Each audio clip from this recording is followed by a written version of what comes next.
Hey, thanks for joining me. Today we're going to revisit the Bolo de Caco recipe.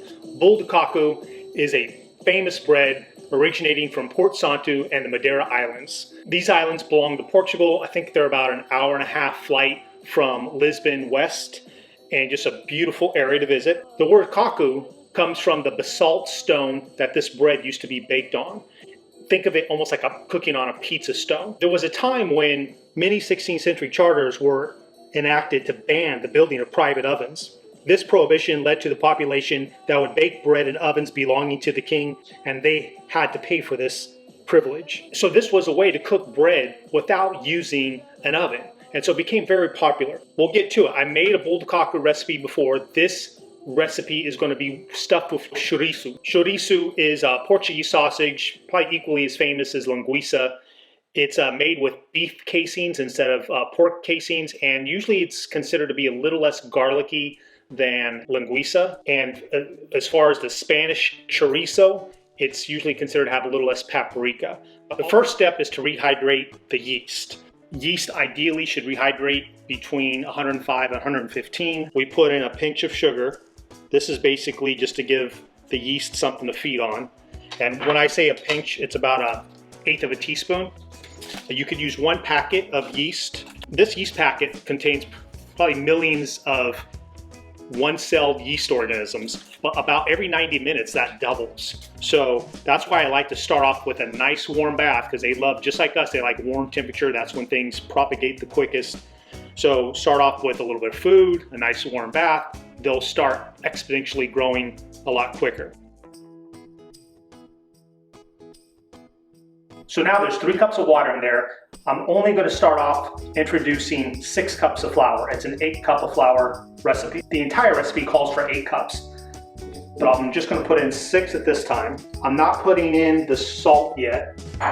In baking, this process is called auto-leasing, where they hydrate the bread fully for anywhere from sometimes a half hour to 2 hours. Because there's no salt in there yet, salt is a check on yeast. It kind of like holds back yeast, so it kind of allows the yeast to get a good start. And also, because I'm not putting in the potato yet, it allows gluten to develop without the potato starch getting in the way of the gluten development. So I find it just makes the dough a little easier to work with, a little more stretchy.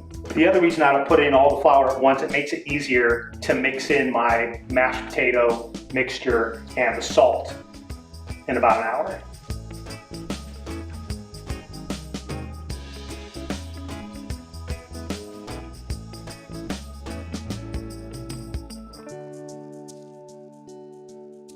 I'm going to measure out my salt. I don't add the salt in right now, but I always like to measure it out and keep it in a little container next to me so I don't forget to put it in. And it's 1 2/3 tablespoons of salt, or about 28 grams of salt. And that ends up giving you about 2.5% salt to the amount of flour. Most bread recipes, according to the baker's percentage, which is always based off the weight of the flour, the salt is anywhere from 1.5 to 2.5% salt. Okay, we'll peel our sweet potato. Okay, we're going to rough chop our sweet potato. This is going to get mashed up, so it's not super important. Maybe just like 1-inch chunks. You want to end up with about 1 cup to about 1.5 cups of mashed potato. Okay, água está fervendo. The water's boiling. No salt is in there because we already have our measured out salt. I'm going to put in this is probably about 1.5 cups. After we mash them, we want to make sure we get at least 1 cup to 1.5 cups of mashed sweet potatoes. And basically, when you could pierce the potato really easily, it's done. All right, I drained the water. Now we'll mash the potatoes. It's always easier mashing potatoes, and they become less gummy if it's done while they're hot. All right, the first 6 cups of flour and the yeast have been hydrating or auto-leasing for about an hour. Put in the salt I measured out. Mix that into the flour just to make the distribution a little better. We'll mix in the mashed potatoes to the rest of the dough.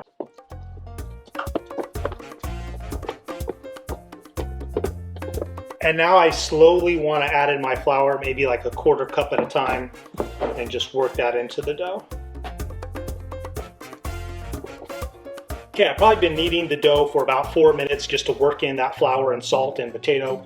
I'm gonna let it rest for about another 10 minutes. That's just so the new flour I introduced could be well absorbed into the dough and hydrated. All right, it's been 10 minutes. I put the dough in this bowl just to make it a little easier to work with. And you just kind of like want to work the dough a little bit. Do this for about 3 to 5 minutes. Definitely has a nice feel to it. It feels a little sticky, but not terribly. It doesn't feel wet. So basically you're looking for the dough to about double in size. So right now this is about at the 2-liter mark and you want it to get close to the 4-liter mark. And a lot of that's just dependent on time and temperature. So I'll get back to you in about 3 to 6 hours.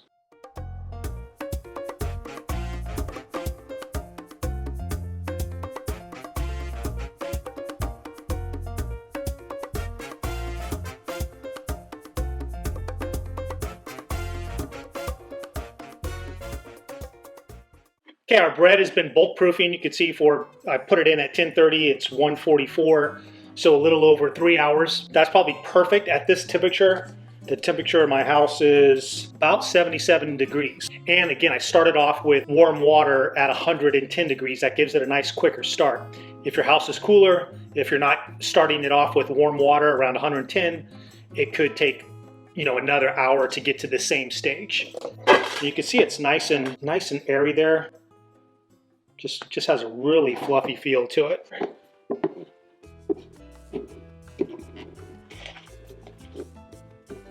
I'll work this for about 2 minutes. I'm just grabbing the dough and folding it over itself.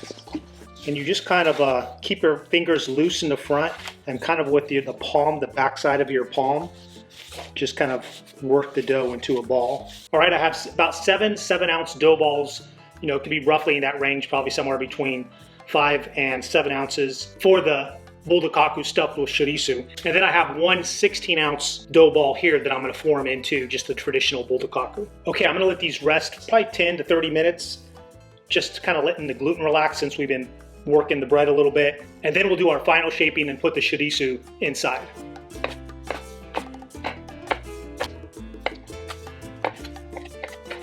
Do the final shaping and stuffing with Chouriço. Okay, first I'll shape them all into like a rectangle shape.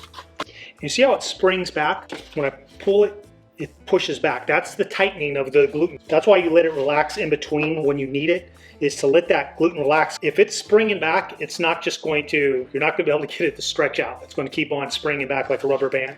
You need to let the gluten relax a little bit. 5 pieces in each one. And then just pull it over itself. First I just, from back to front, pull it over, and then from side to side, and then just roll it. So again, I like to go from back to front, just stretch it over, and then grab the sides, pull it over, grab the sides, pull it over, flip it over, pinch that bottom, you don't want that opening up, then let it sit on that crease side. This is gonna be our traditional Bolo Caco, so I'm just gonna stretch that out a little more. You probably want it to be about a 1/2 inch to 3/4 of an inch thick.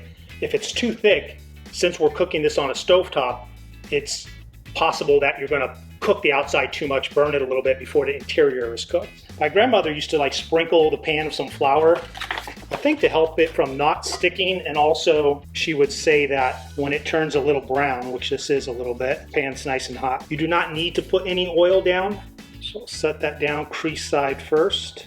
Okay, it's been about 5 minutes. I'm gonna flip it over on its back side. That looks really nice. Okay, now we kind of flatten the sides by putting it on its side for a little bit. Okay, it's been about 2 minutes on that side. Flip it over. You can see the nice color. Okay, about 2 minutes on that side, and now we'll get the top and bottom. And I'm gonna cook this one in the pan just so you can see traditionally sort of how it's done. Okay, if you cook the Bolo Caco just on top of the pan, it takes about 25 to 30 minutes. You can see one sign that it's cooking is the sausage from the interior began to leak out. That means it's nice and hot in the interior. You could put a probe right in the middle. It should be at least 180 degrees to 190. So that's how long it takes if you just cook it on top of the pan. The way I would recommend doing this is put it in a medium hot pan, brown all the sides. That should take about 10 minutes. Then finish up in the oven for another 15 to 20 minutes at 400 degrees Fahrenheit. Now I'm going to show you the Bolo Caco, put it right in the same pan. Okay, it's been about 5 minutes on one side. You can see it's bubbling up. Flip that over. Okay, it's been about 5 minutes on this side. So now it's been about 12 minutes since I put this Bolo de Caco in, and it is already done. It's at 190 degrees. That is done. So I'll turn off the fire. Okay, you can see the recipe made 7 Bolo de Caco stuffed with Chouriço, and also 1 loaf of the traditional Bolo de Caco. Give it a try. Go cook for someone you love.